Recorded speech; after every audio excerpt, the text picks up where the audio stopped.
왜 이렇게 얼굴이 거칠고 칙칙하지? 아무리 발라도 피부가 계속 당겨. 안녕하세요. 건강하고파의 유도영 박사입니다. 좋은 선택을 하고 계신 여러분께 진심으로 감사드립니다.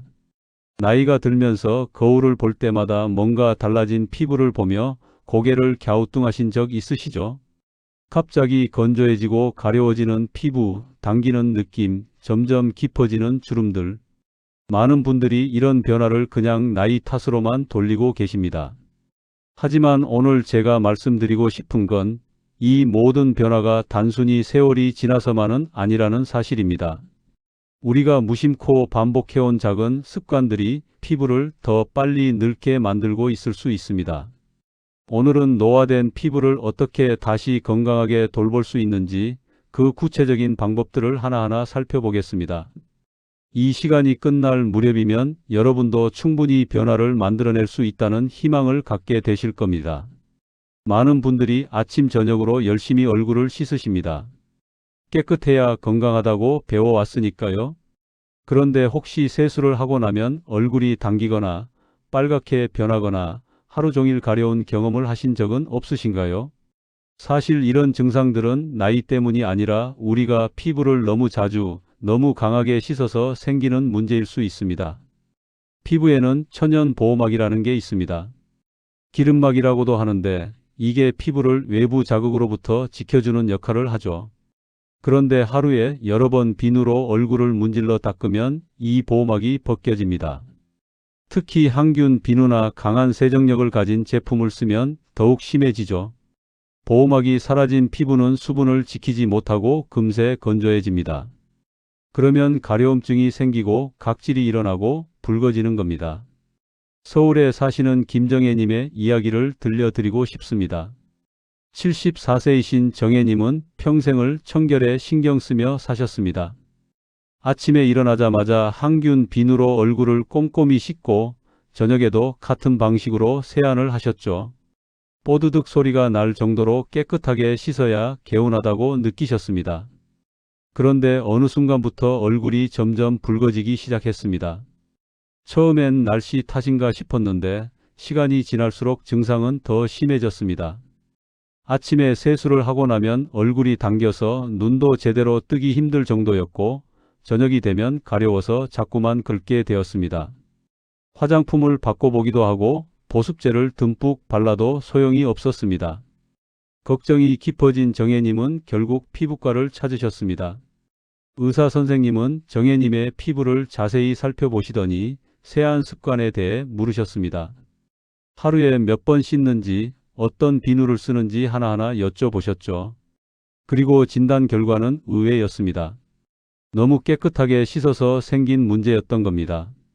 과도한 세안으로 피부 장벽이 완전히 무너져 있었고 그래서 외부 자극에 그토록 민감하게 반응하고 있었던 것이죠. 의사 선생님은 정혜님께 완전히 새로운 세안법을 알려주셨습니다. 첫째, 하루에 한 번만 씻을 것. 아침에는 물로만 가볍게 헹구고 저녁에만 제대로 세안을 하라고 하셨습니다. 둘째, 항균 비누 대신 저자극 클렌저를 사용할 것. 거품이 잘 나고 약산성인 제품을 선택하라고 조언하셨습니다. 셋째, 물 온도는 미지근하게 유지할 것. 너무 뜨겁거나 차가운 물은 피부에 자극이 된다고 하셨죠. 넷째, 절대 문질러 닦지 말고 가볍게 두드리듯 씻을 것. 처음엔 이렇게 대충 씻어도 되나 싶으셨지만 정혜님은 의사 선생님 말씀을 믿고 따라해 보기로 하셨습니다. 일주일쯤 지나자 놀라운 변화가 느껴졌습니다. 세수 후 당기던 느낌이 조금씩 사라지기 시작했습니다. 2주가 지나니 가려움증도 많이 줄었습니다. 3주째 되던 날 거울을 보시던 정혜님은 깜짝 놀라셨습니다. 그토록 붉고 거칠던 피부가 차분하게 가라앉아 있었습니다. 보습제를 발라도 흡수가 잘 되는 느낌이었고 화장을 해도 들뜨지 않았습니다. 무엇보다 가려워서 긁는 일이 거의 없어졌습니다. 지금 정혜님은 주변 친구분들께도 이 방법을 권하고 계십니다. 여러분도 혹시 피부가 건조하고 가렵다면 한번 돌아보실 필요가 있습니다. 혹시 너무 자주, 너무 강하게 씻고 계신 건 아닌지 말이죠. 피부는 우리가 생각하는 것보다 훨씬 약합니다. 특히 나이가 들수록 더욱 약해지죠. 그래서 덜 씻는 게 오히려 더 건강한 방법일 수 있습니다. 하루 한 번, 저녁에만 미지근한 물로 부드럽게 세안하세요. 클렌저는 손바닥에서 충분히 거품을 낸 후 얼굴에 살짝 얹듯이 씻어내면 됩니다. 문지르거나 비빌 필요가 없습니다. 30초 정도면 충분합니다. 그리고 헹굴 때도 세게 문지르지 말고 물을 떠서 가볍게 씻어내세요.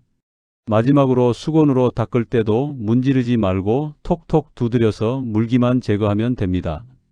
이 간단한 방법만 지켜도 피부는 스스로 회복할 힘을 되찾습니다. 차가운 물로 세수하면 피부가 탱탱해진다는 말 들어보셨죠? 모공도 조여지고 피부도 탄력 있어진다고 해서 얼음물로 세수하시는 분들도 계십니다. 특히 여름철엔 시원하기도 하고 개운한 느낌도 들어서 더욱 선호하게 되는데요. 그런데 이 방법이 정말 피부에 좋은 걸까요? 사실 차가운 물로 세안했을 때 느껴지는 조임 효과는 일시적일 뿐입니다. 찬물이 피부에 닿으면 혈관이 순간적으로 수축하면서 모공도 함께 오므라듭니다. 그래서 피부가 팽팽해진 것처럼 느껴지는 거죠. 하지만 이건 몇 분밖에 지속되지 않습니다.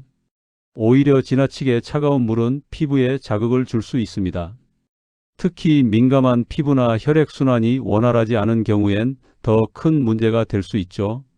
부산에 사시는 박영호님의 경험을 말씀드리겠습니다. 68세이신 영호님은 평소 건강에 관심이 많으셔서 친구들과 자주 정보를 나누십니다. 어느 날 친구 한 분이 얼음물 세안이 좋다고 강력히 추천하셨습니다. TV에서도 본 적이 있고 인터넷에서도 효과가 좋다는 글들을 많이 봤다며 꼭 한번 해보라고 하셨죠. 영호님도 반신반의하면서 시작해 보셨습니다. 처음엔 정말 좋았습니다. 세수를 하고 나면 얼굴이 한결 상쾌하고 개운했습니다. 피부도 팽팽해진 것 같았고요. 그래서 매일 아침 일어나자마자 냉장고에서 꺼낸 얼음물로 세수를 하셨습니다. 여름뿐 아니라 겨울에도 계속 하셨습니다. 그런데 한 달쯤 지나면서부터 이상한 느낌이 들기 시작했습니다. 얼굴이 점점 거칠어지는 것 같았고 뺨 쪽에 붉은 기가 돌기 시작했습니다. 3개월쯤 되니 더 심해졌습니다. 거울을 보면 피부가 울긋불긋하고 거친 게 눈에 띄었습니다. 화장품을 발라도 흡수가 잘 안 되는 느낌이었고 가끔 따끔거리기도 했습니다. 걱정이 되어 피부과를 찾으신 영호님은 의사에게 자신의 세안 습관을 자세히 말씀드렸습니다. 의사는 고개를 끄덕이시더니 바로 그게 문제라고 하셨습니다. 지나치게 차가운 물로 매일 세안을 하면 피부 장벽이 손상될 수 있다는 겁니다. 특히 나이가 들면 피부가 예전만큼 탄력적이지 않아서 급격한 온도 변화에 제대로 대응하지 못한다고 하셨죠. 차가운 물은 순간적으로는 혈관을 수축시키지만 장기적으로는 혈액순환을 방해할 수 있습니다. 피부에 필요한 영양분과 산소가 제대로 공급되지 않으면 피부는 점점 약해지고 거칠어집니다. 또 차가운 물은 피부 표면의 유분을 너무 강하게 제거해서 건조함을 유발할 수도 있다고 하셨습니다. 의사는 영호님께 물 온도를 바꿔보라고 권하셨습니다. 차갑지도 뜨겁지도 않은 체온과 비슷한 정도의 미지근한 물이 가장 좋다고 하셨습니다. 그리고 세안 후에는 바로 보습을 해주는 것도 중요하다고 강조하셨죠. 영호님은 그날부터 세안 방법을 완전히 바꾸셨습니다. 얼음물 대신 미온수를 사용하기 시작했습니다. 손등에 물을 떠서 대봤을 때 차갑지도 뜨겁지도 않은 정도의 온도였습니다. 세안도 더 부드럽게 하셨습니다. 얼굴을 문지르지 않고 거품을 얹었다가 가볍게 헹궈내는 방식으로 바꾸셨죠. 일주일 정도 지나니 따끔거리던 느낌이 사라졌습니다. 2주가 지나자 붉은 기도 많이 가라앉았습니다.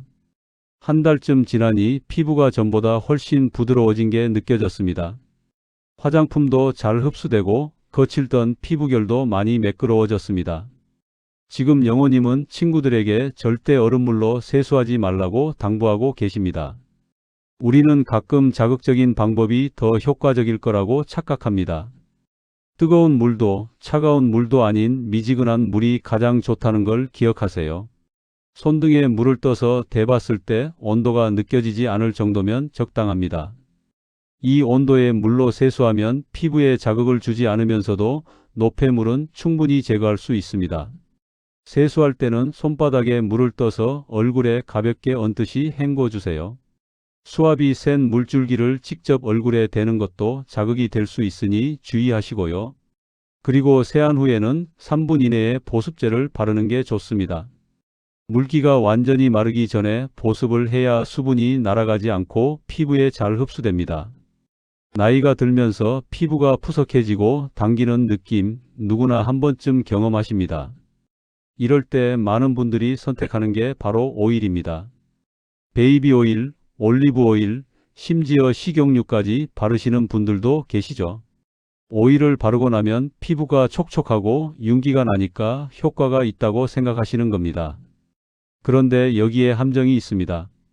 오일은 피부 표면을 막아주는 역할은 하지만 수분을 공급하는 역할은 하지 못합니다. 쉽게 말해서 오일은 뚜껑일 뿐이지 물은 아니라는 거죠. 피부가 정말 필요로 하는 건 물, 즉 수분입니다. 수분이 충분하지 않은 상태에서 오일만 바르면 어떻게 될까요? 겉은 반들반들하게 보이지만 속은 여전히 바짝 말라 있습니다. 이걸 속건조라고 부릅니다. 대전에 사시는 홍미선님의 이야기를 들려드리겠습니다. 71세이신 미선님은 은퇴 후 동네 문화센터에서 미술을 가르치고 계십니다. 그림을 그리는 일을 좋아하시지만 몇 년 전부터 피부 건조함 때문에 고민이 많으셨습니다. 얼굴이 당기고 각질이 일어나서 화장도 잘 안 받았습니다. 주변에서 올리브 오일이 좋다는 얘기를 듣고 바로 시도해 보셨습니다. 세수 후 올리브 오일을 얼굴에 듬뿍 발랐습니다. 처음엔 효과가 있는 것 같았습니다. 피부가 촉촉해 보였고 윤기도 났습니다. 그래서 매일 아침 저녁으로 오일을 바르셨습니다. 그런데 이상했습니다. 오일을 발라도 여전히 피부는 당겼고 각질도 계속 일어났습니다. 특히 난방을 하는 겨울철엔 더 심했습니다. 아무리 오일을 많이 발라도 소용이 없었습니다. 왜 그런지 이해가 안 되어서 피부과를 찾아가셨습니다. 의사는 미선님의 피부 상태를 확인하고는 물었습니다. 보습은 어떻게 하시냐고요? 미선님은 올리브 오일을 열심히 바르고 있다고 대답하셨습니다. 의사는 고개를 저으며 설명하기 시작했습니다. 오일만 바르면 피부가 숨을 못 쉬고 수분은 공급되지 않는다는 겁니다. 피부는 물이 필요한데 기름만 계속 덮으니 속은 갈라져 있는 상태라고 하셨죠. 의사는 순서를 바꿔보라고 조언하셨습니다. 먼저 수분 크림을 충분히 바르고 그 다음에 오일을 아주 소량만 발라서 수분이 날아가지 않도록 막아주라는 겁니다. 그리고 오일을 바를 때는 피부가 완전히 마른 상태가 아니라 살짝 물기가 남아있을 때 바르는 게 효과적이라고 하셨습니다. 물기가 있는 상태에서 오일을 바르면 수분과 오일이 함께 피부에 스며들면서 보습 효과가 훨씬 좋아진다고 설명하셨죠. 미선님은 집에 돌아와 바로 실천에 옮기셨습니다. 먼저 동네 약국에서 수분 크림을 하나 구입하셨습니다. 약사분이 추천해준 무향에 자극이 적은 제품이었습니다. 저녁에 세안을 하고 나서 수건으로 가볍게 톡톡 두드려 물기를 제거했습니다. 완전히 마르기 전에 얼굴이 아직 촉촉한 상태에서 수분 크림을 얼굴 전체에 골고루 발랐습니다. 양도 아끼지 않고 충분히 발랐습니다. 크림이 어느 정도 흡수되면 그때 올리브 오일을 아주 조금 손바닥에 한두 방울 정도만 떨어뜨려서 양손으로 비빈 다음 얼굴 전체를 가볍게 눌러주듯 발랐습니다. 이렇게 하니 오일이 끈적이지 않고 산뜻하게 흡수되었습니다. 놀라운 변화는 생각보다 빨리 나타났습니다. 사흘째 되던 날부터 당기던 느낌이 줄어들기 시작했습니다. 일주일쯤 지나자 각질도 눈에 띄게 줄었습니다. 2주가 지나니 화장을 해도 들뜨지 않고 잘 먹었습니다. 한 달 후엔 주변 사람들이 피부가 좋아졌다고 말할 정도였습니다. 미선님은 지금도 이 순서를 꼭 지키고 계십니다. 여러분도 기억하세요. 피부는 물을 먼저 먹고 그 다음에 기름으로 덮어야 합니다. 수분 없이 오일만 바르는 건 빈 컵에 뚜껑만 덮는 것과 같습니다. 세안 후 물기가 마르기 전에 수분 크림을 충분히 바르세요. 손바닥 전체에 크림을 펴 바르고 얼굴을 감싸듯이 눌러주면 흡수가 잘 됩니다. 그리고 크림이 어느 정도 흡수되면 그때 오일을 정말 소량만 사용하세요. 너무 많이 바르면 모공이 막혀서 오히려 트러블이 생길 수 있습니다. 손바닥에 한두 방울 정도면 얼굴 전체에 충분합니다. 양손으로 비벼서 따뜻하게 만든 다음 얼굴 전체에 가볍게 펴 발라주세요. 이 방법만 지켜도 건조함은 확실히 개선됩니다. 얼굴도 근육으로 이루어져 있다는 사실 알고 계셨나요? 팔다리 근육처럼 자주 쓰면 탄탄해지고 안 쓰면 약해지는 게 얼굴 근육입니다. 그런데 나이가 들수록 우리는 점점 무표정해집니다. TV를 보거나 스마트폰을 볼 때, 책을 읽을 때, 생각에 잠길 때 우리 얼굴은 움직이지 않습니다. 표정이 없는 시간이 길어지면 얼굴 근육은 점점 힘을 잃습니다. 근육이 처지면 피부도 함께 처지고 주름은 더 깊어집니다. 특히 입가와 볼 주변은 중력의 영향을 많이 받아서 더 빨리 처집니다. 무표정으로 오래 있는 습관, 이게 바로 노화를 앞당기는 지름길입니다. 인천에 사시는 최봉식님의 경험을 들려드리겠습니다. 79세이신 봉식님은 30년 넘게 택시기사로 일하셨습니다. 운전하는 동안에는 늘 앞만 보고 무표정으로 계셔야 했습니다. 손님과 대화할 때 외에는 거의 표정을 짓지 않으셨죠. 은퇴 후 집에서 지내시면서도 습관은 쉽게 바뀌지 않았습니다. TV를 보거나 신문을 읽을 때도 무표정이었습니다. 어느 날 손자가 찍어준 사진을 보고 깜짝 놀라셨습니다. 거울로 볼 때보다 사진 속 자신의 모습이 훨씬 더 늙어 보였던 겁니다. 입꼬리는 아래로 처져 있고 팔자주름은 깊게 파여 있었습니다. 볼도 축 처져서 전체적으로 피곤하고 무기력해 보였습니다. 실제 나이보다 10살은 더 들어 보이는 것 같았습니다. 봉식님은 그날 이후로 계속 거울을 보게 되었습니다. 보면 볼수록 우울해졌습니다. 마침 부인께서 동네 보건소에서 진행하는 건강 프로그램 소식을 전해주셨습니다. 노인 건강 교실이었는데 거기서 얼굴 운동을 가르쳐 준다고 하셨습니다. 봉식님은 반신반의하면서 참여해 보기로 하셨습니다. 첫 수업날 강사는 얼굴도 운동이 필요하다고 강조했습니다. 얼굴에는 50개가 넘는 근육이 있는데 이 근육들을 규칙적으로 움직여주면 탄력이 살아난다는 겁니다. 주름도 줄일 수 있고 혈액순환도 좋아진다고 했습니다. 강사는 몇 가지 간단한 운동을 알려주었습니다. 먼저 웃음 운동이었습니다. 거울을 보면서 이를 드러내고 크게 웃는 표정을 짓는 겁니다. 처음엔 어색했지만 계속 하다 보니 자연스러워졌습니다. 다음은 모음 운동이었습니다. 이, 에, 오, 이 세 가지 소리를 크게 내면서 입 모양을 최대한 크게 만드는 겁니다. 이 하고 입을 옆으로 쭉 당기고 에 하고 입을 세로로 벌리고 오 하고 입을 동그랗게 모으는 동작이었습니다. 각각 5초씩 유지하고 10번씩 반복하라고 했습니다. 봉식님은 집에 돌아와서 매일 실천하기 시작하셨습니다. 아침에 일어나서 세수하고 나서 거울 앞에서 10분, 점심 먹고 나서 10분, 자기 전에 10분, 하루 3번 꼬박꼬박 얼굴 운동을 하셨습니다. 처음 일주일은 큰 변화가 느껴지지 않았습니다. 하지만 포기하지 않고 계속하셨습니다. 2주쯤 지나니 거울을 볼 때 뭔가 달라진 것 같은 느낌이 들었습니다. 얼굴에 생기가 도는 것 같았습니다.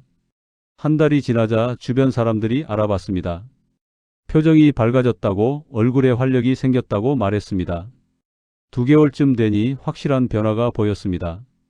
팔자주름이 눈에 띄게 옅어졌습니다. 처진 볼도 조금씩 올라오는 것 같았습니다. 무엇보다 자신감이 생겼습니다. 거울을 보는 게 두렵지 않았고 사람들 만나는 것도 즐거워졌습니다. 지금 봉식님은 보건소 프로그램이 끝난 후에도 매일 얼굴 운동을 빠지지 않고 하고 계십니다. 혹시 거울 속 자신의 모습이 생각보다 늙어 보여서 놀라신 적 있으신가요? 그렇다면 오늘부터 얼굴 운동을 시작해 보세요. 어렵지 않습니다. 거울 앞에 서서 크게 웃는 연습을 하세요. 이를 드러내고 환하게 웃는 표정을 지으세요.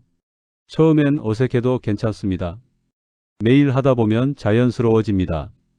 그리고 이, 에, 오 세 가지 소리를 크게 내면서 입 모양을 최대한 크게 만들어 보세요. 각 소리마다 5초씩 유지하고 10번 반복하면 됩니다. 하루에 3번, 한 번에 3분씩만 투자하세요. 아침에 세수하고 나서, 점심 먹고 나서, 자기 전에 하면 됩니다. 꾸준히 하다 보면 2개월 안에 변화가 느껴질 겁니다. 표정이 밝아지고 주름도 옅어지고 무엇보다 자신감이 생깁니다. 우리는 나이를 되돌릴 수는 없지만 나이 들어 보이게 할 필요는 없습니다. 우리가 가장 쉽게 놓치는 피부 관리법이 있습니다. 바로 잠입니다.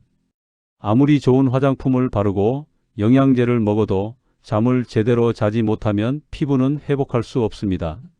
나이가 들수록 잠자리에 드는 것도 어렵고 중간에 자주 깨기도 하죠.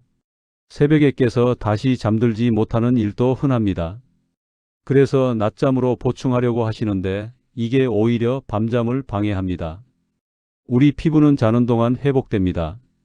특히 밤 10시부터 새벽 2시 사이 이 시간이 가장 중요합니다.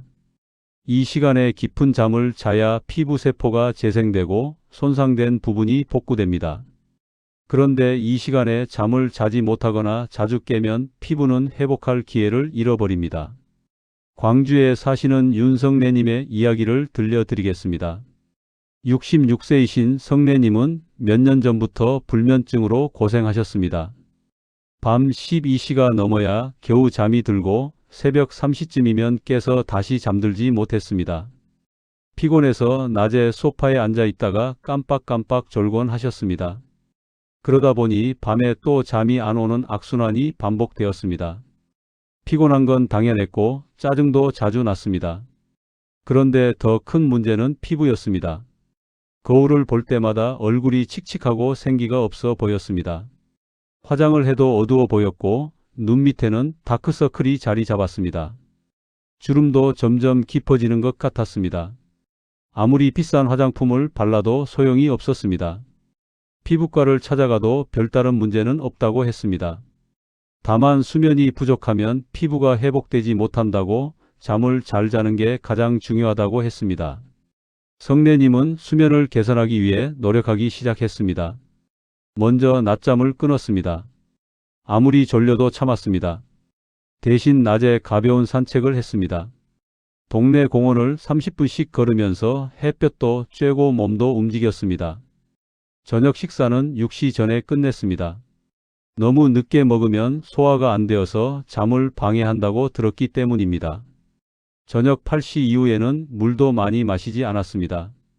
밤에 화장실 가느라 잠을 깨지 않으려고요. 그리고 자기 전에 스마트폰을 보는 습관을 끊었습니다. 침대에 누워서 핸드폰을 보다 보면 시간 가는 줄 모르고 새벽까지 보게 되었기 때문입니다.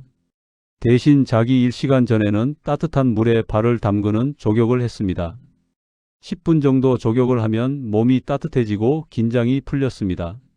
침실 환경도 바꿨습니다. 커튼을 두꺼운 것으로 바꿔서 완전히 어둡게 만들었습니다. 온도는 20도에서 22도 사이로 유지했습니다.